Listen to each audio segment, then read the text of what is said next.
Vierge Marie, je suis à toi, je t'en supplie, écoute-moi.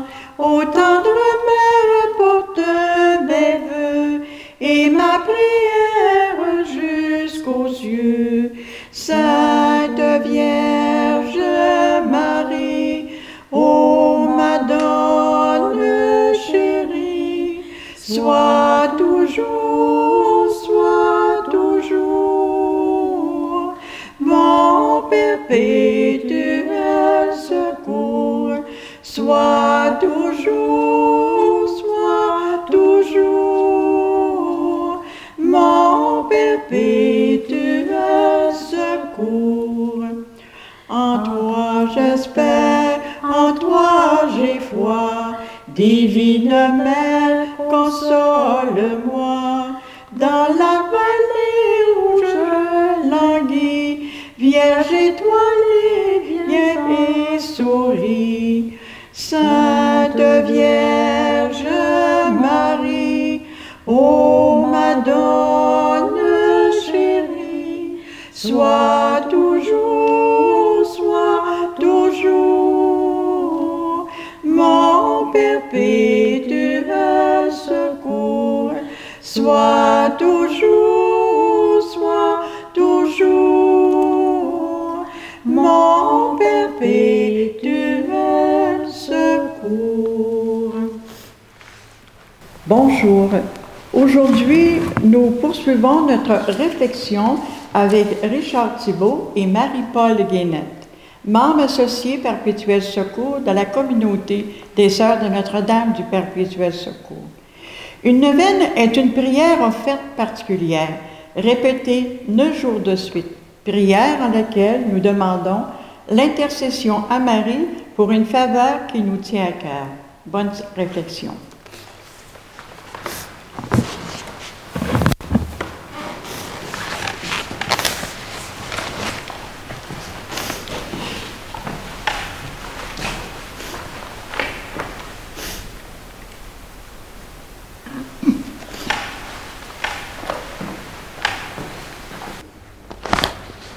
Mère du perpétuel secours,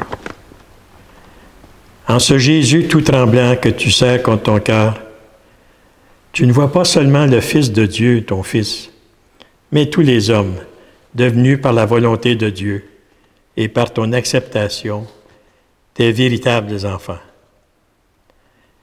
Tu gardes toujours en mémoire la scène du Calvaire, où par une divine substitution, ton Fils Jésus, expirant, t'a demandé de le retrouver en chacun de nous. Ce Jésus qui se jette en tes bras, effrayé par la vision de la croix, c'est ma propre personne qui vient en ce moment faire valoir ses droits à ta tendresse et à ta protection. Mère du perpétuel secours, avec une simplicité d'enfant, je viens te dire combien je suis heureux d'être ton enfant. Je veux te dire que j'ai beaucoup d'amour pour toi et je te confie encore ma demande. Viens à mon secours. Amen. En ce temps de la neuvaine à Notre-Dame du Perpétuel Secours, je consacre un temps particulier à me laisser accueillir par Marie, de l'écouter, de lui parler. Et c'est pourquoi je m'adresse à elle en lui disant « Salut Marie, comblée de grâce. Toi qui me prends sous ta protection, rends-moi docile à l'action de l'Esprit Saint, afin que je t'assiste dans ta mission. Tu as voulu te faire appeler Notre-Dame du Perpétuel Secours. Apprends-moi à être au service des pauvres de notre temps, à la manière de Jésus. En ces jours où l'univers entier souffre, souffrance visible, souffrance invisible, souffrance ici, souffrance partout dans le monde entier, un monde submergé par un virus qui apporte douleur et mort. Toi, Notre-Dame du Perpétuel Secours, patronne d'Haïti, Ce pays si pauvre, comme tant d'autres pays tels que la Bolivie, le Kenya, tu portes leur souffrance dans ton cœur, comme tu as accompagné ton Fils Jésus jusqu'à sa mort. Seigneur Jésus, nous voici réunis au pied de la croix avec ta mère et le disciple que tu aimais. Nous te demandons pardon de nos péchés qui sont la cause de ta mort. Ces pauvres de la faim existent dans le seul but de trouver un morceau de pain qui leur permettra de vivre. Seront-ils reconnus comme des êtres humains qui ont une place sur la planète et qu'ils ont le droit eux aussi d'être soignés? Et que dire de tous les pays qui passent sous silence, car la liberté de la pensée, de la parole et de l'action n'existe pas. Aucune influence étrangère n'est permise. Des personnes à travers le monde ont été chassées de leur foyer en raison de persécutions, de conflits, de guerres, privées aux droits élémentaires, tels les soins de la santé. Seigneur Jésus, nous te remercions d'avoir pensé à nous en cette heure de salut, de nous avoir donné Marie pour mère. Vierge Sainte, prends-nous sous ta protection. Ces pauvres du désespoir pourront-ils espérer que des pays offriront leurs aides, leur accueil, leur spécialement en ce moment de la pandémie? Et les pauvres de notre temps sont aussi parmi les personnes que je rencontre sur ma route. Quand je regarde autour de moi, je vois des hommes, des femmes, des enfants tristes, très tristes, silencieux, seuls, un visage sans sourire, peur de la propagation du virus. Nous nous sentons plus pauvres et plus faibles parce que nous faisons l'expérience de la limite et de la restriction de la liberté. Nous tous, les pauvres de la peur, se questionnent en silence sur le pourquoi de vivre et cherchent le bonheur. Où est le bonheur? Nous voulons tous retrouver notre liberté, reprendre la vie d'autrefois, nous regrouper avec notre famille, nos amis, rire, parler, chanter ensemble. Lorsque nous sortons de cette pandémie, nous ne pourrons pas continuer à faire ce que nous faisions et comme nous le faisions. Toi, Mère de Jésus et ma mère, viens à mon secours. Que ton regard sur moi change mon regard sur l'humanité. J'ai besoin que l'Esprit Saint me donne des yeux nouveaux, qu'il ouvre mon esprit et mon cœur pour affronter le moment présent et le futur avec la leçon apprise, car nous sommes une seule humanité. Ô Marie, tu es tendresse pour les pauvres, silence des humbles, sagesse des faibles, visage de notre Église. Prie pour nous maintenant et à l'heure de notre mort. Amen. Qui n'a pas, dans sa jeunesse, passé par sa mère pour qu'elle intervienne à notre nom, auprès de notre Père pour obtenir une faveur quelconque? C'est tout à fait comme ça que je me sens aujourd'hui, devant Marie, notre Mère du Perpétuel Secours, particulièrement en ces jours de neuvaine dédiés en son nom. C'est donc à mon tour de prendre place au pied de son icône pour lui partager un rêve, une demande qui m'habite depuis si longtemps, sachant très bien qu'elle saura intercéder pour moi auprès de son Fils Jésus. Pour être bien certain de rien oublier, j'ai décidé de lui transmettre le tout sous une forme d'une lettre que j'aimerais partager. Voici la lettre prière. Chère Maman Marie, toi qu'on appelle Notre-Dame du Perpétuel Secours, Dieu t'a choisi pour devenir la mère de ton Fils, de son Fils Jésus. Et tu as donné ton oui. Et c'est ce même oui qui a aussi fait de chacun de nous tes enfants. Depuis ce jour, tu ne cesses de nous protéger, comme seule une maman sait le faire. Ton amour maternel continue toujours de désirer nous voir tous unis dans cette grande famille de Dieu, son Église. Je sais que tu implores ton Fils Jésus pour qu'il protège cette Église, dont tu en es aussi la mère.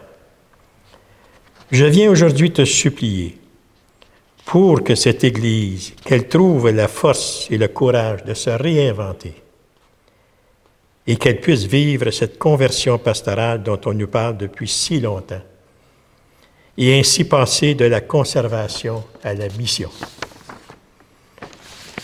Tu connais nos plus profonds secrets, tu vois nos faiblesses et celles de ta grande fille, l'Église aussi. Tu as toujours su nous relever de nos chutes et celles de ton Église. Tu n'as jamais baissé les bras devant nos égarements, ni ceux de ton Église.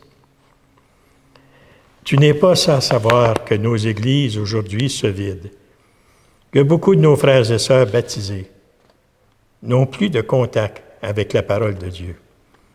Ils ne connaissent même pas souvent la personne de Jésus-Christ. Nous vivons dans un monde qui a souvent mis Dieu sur pause, quand ce n'est pas tout simplement sur supprimer.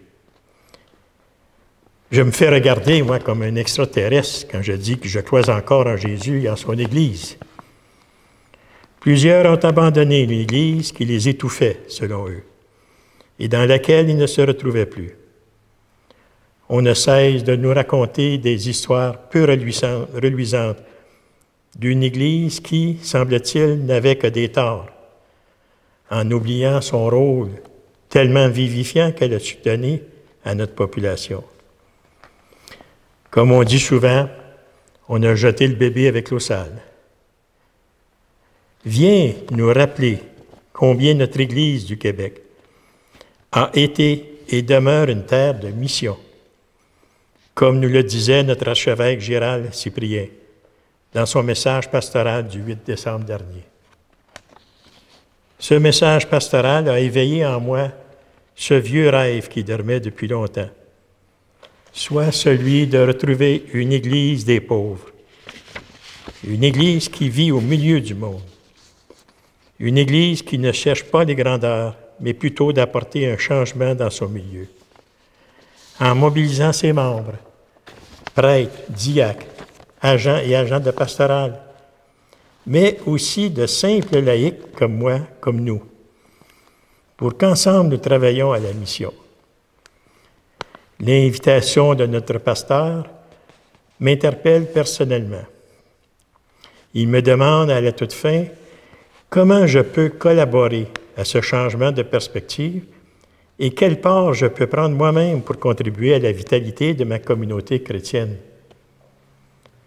C'est peut-être pas le temps maintenant de trouver des réponses, mais il est fort possible que le temps se prête plutôt à la prière, au discernement et à l'appel à l'Esprit Saint. Les réponses sauront bien venir après.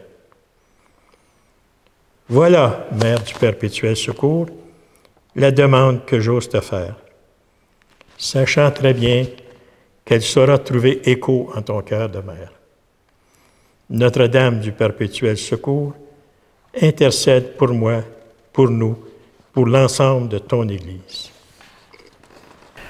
Ô Sainte Vierge Marie, qui pour nous inspirer une confiance sans borne, avez voulu prendre le nom si doux de Mère du Perpétuel Secours.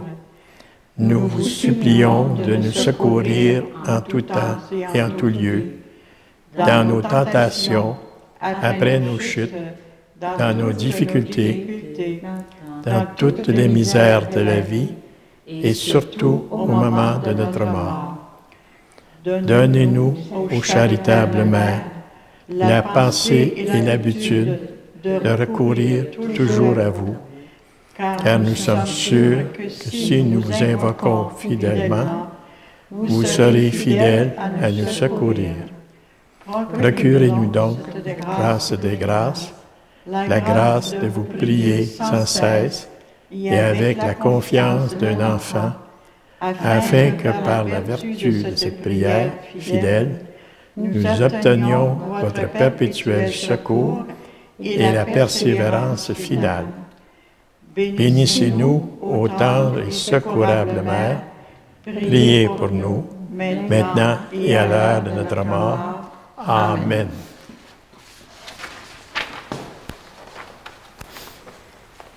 La première en chemin, Marie, tu nous entraînes à risquer notre oui aux imprévus de Dieu.